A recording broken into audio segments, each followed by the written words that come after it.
হরে কৃষ্ণ, শুভ জন্মাষ্টমী সবাইকে। আর সকালে মঙ্গল আরতি করার পর সকালের জব কমপ্লিট করে আমরা চলে গিয়েছিলাম বাজারের উদ্দেশ্যে ভোগ নিবেদন করবো, সেই জন্য সব কেনাকাটি করতে। তারপর বাড়ি ফিরে গোপালের সুন্দর করে শৃঙ্গার করে দিলাম। তারপর বাজার থেকে নিয়ে আসা ফুল, কিছু গোলাপ, টগর, রজনীগন্ধা সব কিছু দিয়ে ভগবানের জন্য সুন্দর মালা আমি গাঁথছিলাম ভগবানকে নিবেদন করব বলে।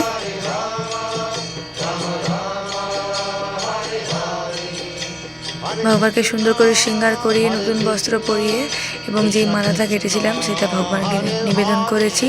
আপনারা জানাবেন আমার গোপালকে কেমন লাগছে। তারপর আমি বিকেল থেকে ভগবানের জন্য ভোগ নিবেদনের জন্য লেগে গিয়েছিলাম। তো ভগবানের জন্য লুচি, ভগবানের পছন্দের সব রকম জিনিস বানিয়েছিলাম এবং মিষ্টান্ন ছিল, সঙ্গে ফল ভোগও ছিল। অনেক রকম ভোগ নিজের হাতে বানাতে পেরে আমি খুবই খুশি।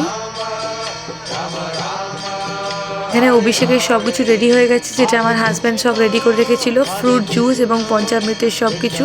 এবারে ভগবানকে অভিষেক করা শুরু হয়েছে। এখানে গোপাল সুন্দর করে বসে আছে।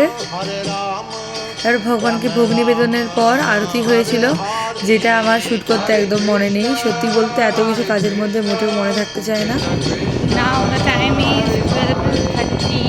সো আমরা বেরিয়েছি এখন মহাভিষেক দর্শন করার জন্য। তো এখন রাস্তা অনেক খালি, সন্ধ্যেবেলায় অনেক ভিড় ছিল, পুরো রাস্তা এখানে জ্যাম ছিল, এখানে গাড়ি ঢুকতে দেওয়া অ্যালাউ ছিল না। বাট এখন প্রায় অভিষেক শেষের মুখে, আমরা বাড়ির অভিষেক করে তারপর বেরিয়েছি।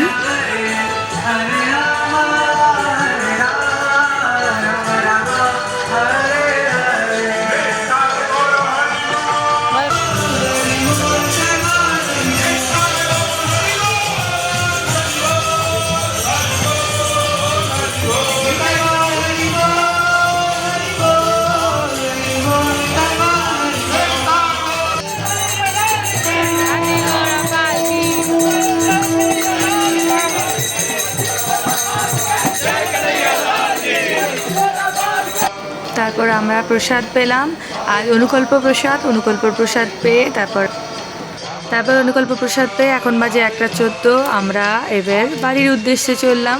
যদি আমাদের এই ভ্লগটি ভালো থাকে অবশ্যই লাইক এবং শেয়ার এবং কমেন্ট করতে ভুলবেন না। Thank you for watching. Hare Krishna.